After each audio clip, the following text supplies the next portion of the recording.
I'd like to talk about neuromusculoskeletal efficiency as well as range of motion, which of course are both hand in hand, right? Because neuromusculoskeletal efficiency is how well the nervous system, your bones, skeleton, and your muscles are working together and synchronizing, and that creates efficiency, right? So the more efficient your body is based on how alignment and connected your bones, nervous system, and muscles are. So before we do anything, whether it's a exercise program, training, right, sport, or working with injury, understanding and analyzing how efficient one body is going to be the prediction of how their body shows up. Meaning, I use a squat per se. I like to squat. I think it's the best assessment overall for identifying imbalances and assessing efficiency in one's body. Because truth be told is that when we were the most efficient was when we were little. And when we were little, we could squat hand over head, butt to heels without any interference. Over time, through adaptation, experience, we have adapted, changed our efficiency. And so our efficiency is not as what it used to be.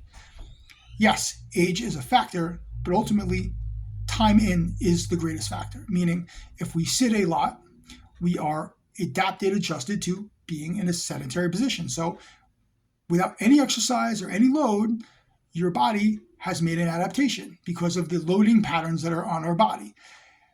Athletes, whatever it is, there is a correlation between your body and the activities that you do.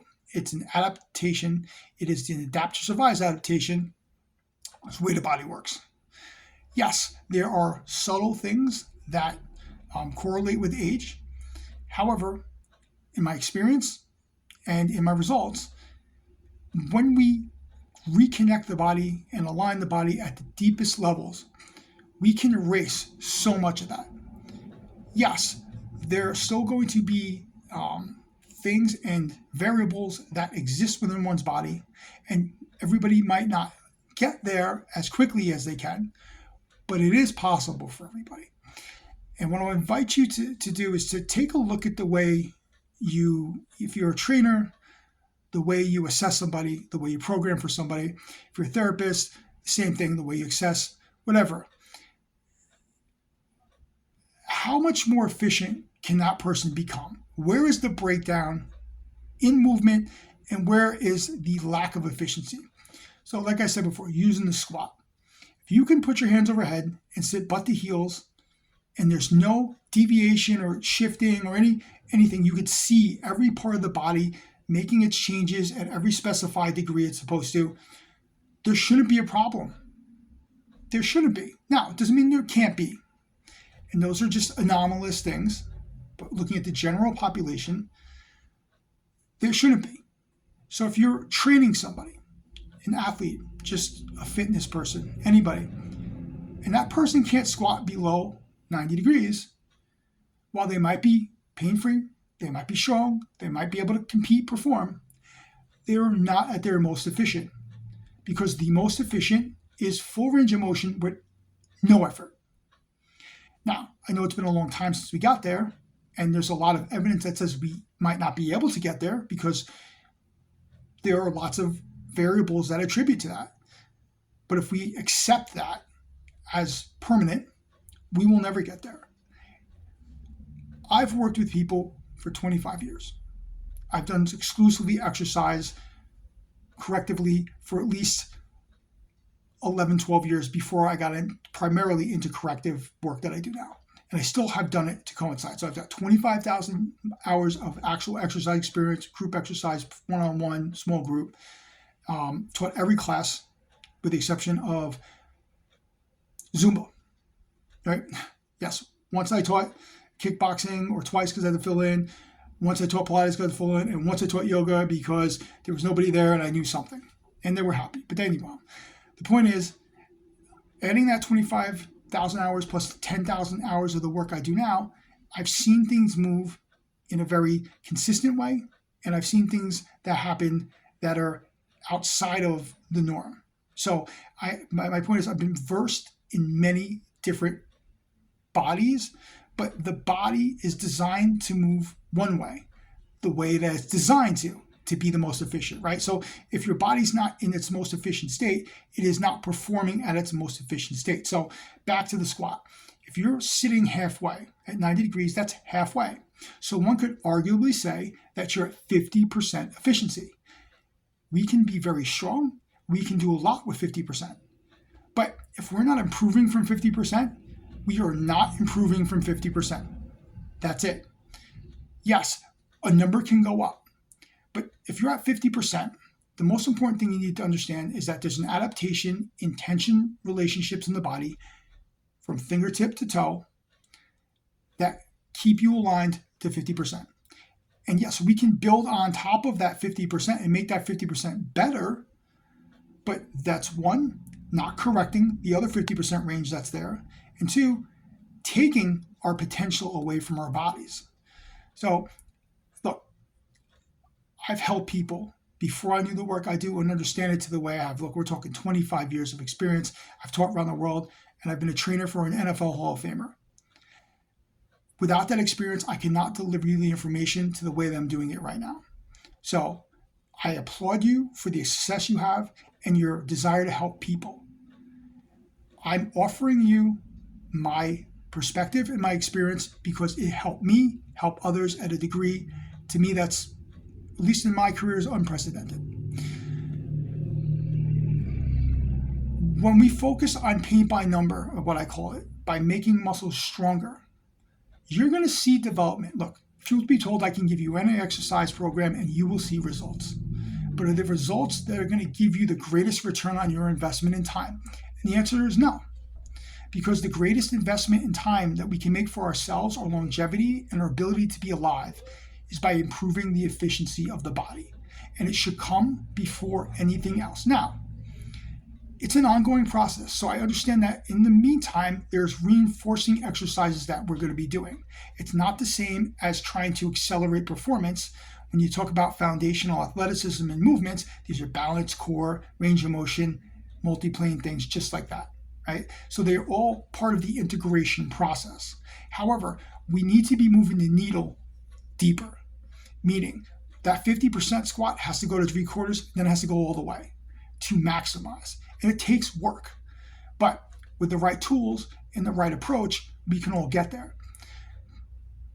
If I were to tell you that I used to do that in 6 months to a year with some of the most banged up people, that's a pretty good return on your time and your technique and your expertise. And if you told me that, I would agree with you. So I'm not trying to minimize anybody's success because we're all having success. But when it took me a month to put people to where it used to take me 6 months to a year, that has to stop you in your tracks. At least for me, I had an injury corrected where overnight my shoulders returned to a state that I don't ever remember them being. That's because somebody helped me that way, and that opened my mind to what was possible in a way that I never thought before. So I used that and worked at it diligently for many years now, and consistently. I was able to see people who were told back surgery, taking boot camp after a month or two, with no pain, and still making results.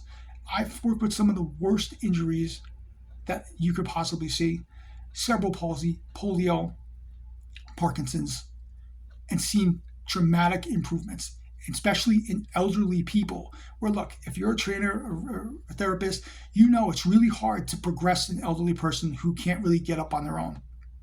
And I watched a client with Parkinson's, just from the hands-on therapy I do, after twice a week for 8 weeks, be able to get off the couch on her own leg strength. I'd never imagined that to happen, nor have I seen it with anybody else. Like I did, there was no expectation of that. I was just helping her be more comfortable and to get some strength back. And when that happened, it changes everything. So now that there's an awareness to what's available, I continue to drive that train deeper with people and work more and take on more complicated cases, because if I was able to do that with her, imagine what I could do with somebody who wasn't with Parkinson's or wasn't in their mid 70s. So to wrap this all up, the point is that when you take the work and do it the way that I do it, and there's some people, we all do it different ways, and we're all helping each other, and we're all getting there. So I'm not trying to minimize, but I'm just saying, to give you my results, it's going to be based on the way I do it and the way I saw it. And that's the best way I can describe it to you, right?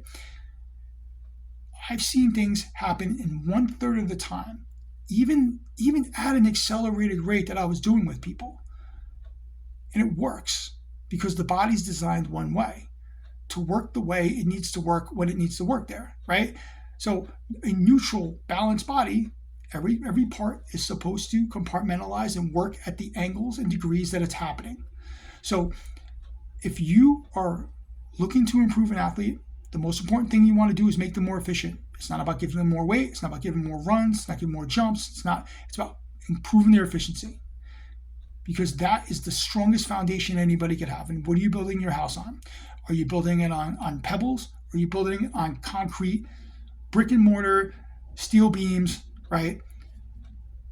Not only is it going to help you perform, but it's going to prevent breakdown later on. So at any point where you are, whether you're an athlete or not, when we return the body to efficiency, that's when it begins to heal at the deepest level, and that's when it's able to take on this new calibrated way of being. And then as you do that, you can now get to life the way you want to, and you don't worry about the injury anymore because the injury is gone, right? And then if you're looking to get ahead in the sport, you don't need to work harder, you got to work smarter. So if you feel that you can do more for your clients, or you feel like you're hitting a dead end, or you're just interested in potentially what I have to say, I would love for you to reach out to me. I'm going to be teaching this next year. I have not set an actual date, but I will be. And when you sit with me, I don't just give you a sheet, tell you what to do. I'm going to give you my entire experience with it. So I'm going to give you as much as I can without being overloading. But I have a lot to share with the world, and I've seen a lot of great things happen because of it.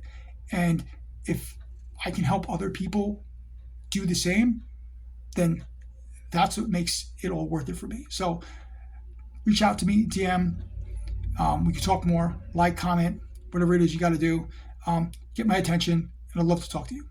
Thank you. Have a great day.